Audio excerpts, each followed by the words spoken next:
A bad observation can damage the teacher and the observer for life. Okay, maybe not for life, but the scarring can definitely stick around way longer than you'd expect. For the teacher, you can have the feelings of being an imposter, being judged, or even being sacked. While for the observer, you can worry about being inaccurate, being too direct, or being hated by all your colleagues. So in this video, I'm going to reveal 10 things you can do before and during the observation to prevent a disaster. Hi, I'm Damien Herlihy, and I'm a vlogger at Pavilion ELT. This is season 5, and the focus for this season is Pavilion's ETpedia series. This series covers a variety of topics over a range of contexts. Each book follows a unique format of lists, including top 10 tips, ideas, questions, activities, and resources. For this episode, I read ETpedia Teacher Training, and I'm focusing on how to run an observation successfully. Early in my career, I got burnt on both sides of the table, teaching and observing.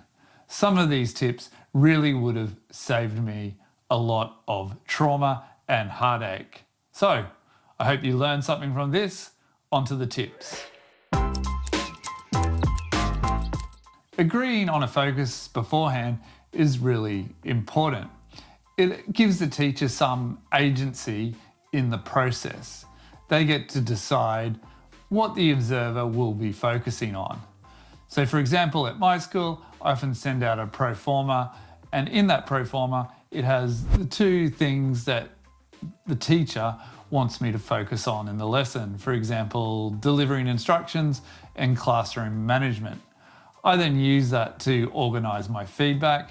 So like 80% of my feedback will be focusing on those 2 points, and then maybe 20% will be outside of that, those focus points that they requested.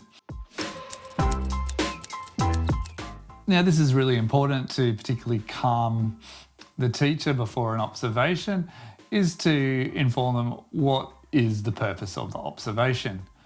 In a lot of teacher training courses, it might be evaluative and, part of your assessment to pass the course. So you'd be clear about what criteria you're using in the observation. While on the other hand, when you're working at a school, a lot of the time observation might be developmental. And that's what I stress when teachers come to my school, that all the observations will be developmental.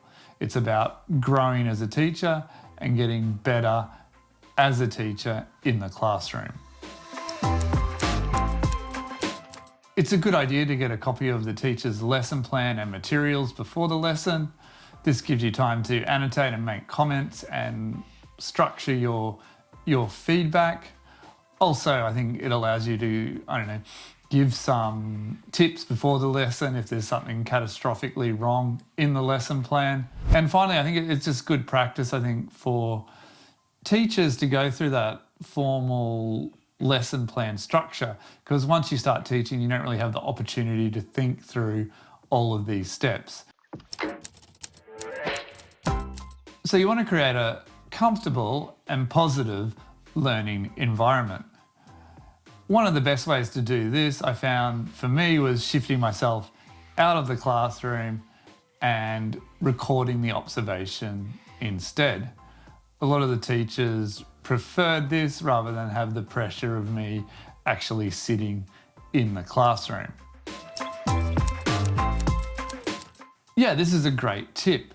Often you'll learn more about the lesson by focusing on the students rather than the teacher. For example, when a teacher gives instructions, the success is more seen in how the students react and do the activity after the instructions are given. Also, I found once again in using video, this is very useful. You can look at different patterns of interaction and make notes about the students and how often each individual is speaking or interacting in the lesson. Before the observation, if you're in class, make sure you give the teacher a heads up that you'll be moving around the lesson at different points to get a better view of what learners are doing, particularly in pair and group work. If you are moving around, make sure you don't move around when the teacher being observed is addressing the whole class.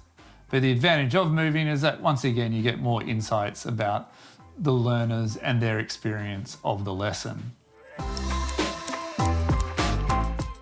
Don't intervene in the lesson. I mean, this sometimes can be a contentious issue with some teacher trainers, but I strongly believe it's not a good idea. Because firstly, it undermines the confidence of the teacher and could put them off for the rest of the lesson. And secondly, the students become confused about who is in the position of authority in that lesson. I think it's way better to make a note about the issue and then give it as feedback in the post-observation. In this point, try not to react overtly.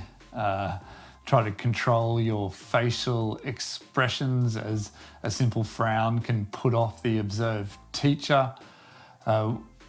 Also, it's probably not a good idea to make eye contact with the teacher, remain neutral, and also don't be communicating with the learners during the lesson. Sometimes this rule can be broken if the teacher's having a disaster of a lesson. You could subtly give them a thumbs up or a small smile to give them some support when they do something right. Watch more than you write. You're there to observe.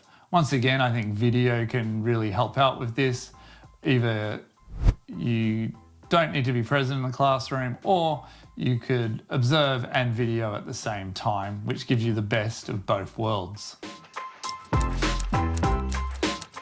Finally, make sure the learners know the purpose of the observation. In most teacher training courses, students will understand this, but if you're doing an observation, once a teacher starts at a school, then it's worthwhile to just give a quick 30-second overview before the start of the lesson, introducing yourself and saying why you're doing the observation. So that's a small sample from the book ETpedia Teacher Training. If you want your own copy of the book, which includes a further 490 ideas and activities for teacher training, then check out the link in the description. Now I'd love to hear from you. What have been your experiences with observations, good or bad? If you like this video, please give it a thumbs up and subscribe to the channel to get more videos about teaching and language learning activities. Thank you for watching, and I'll see you next time. Bye for now.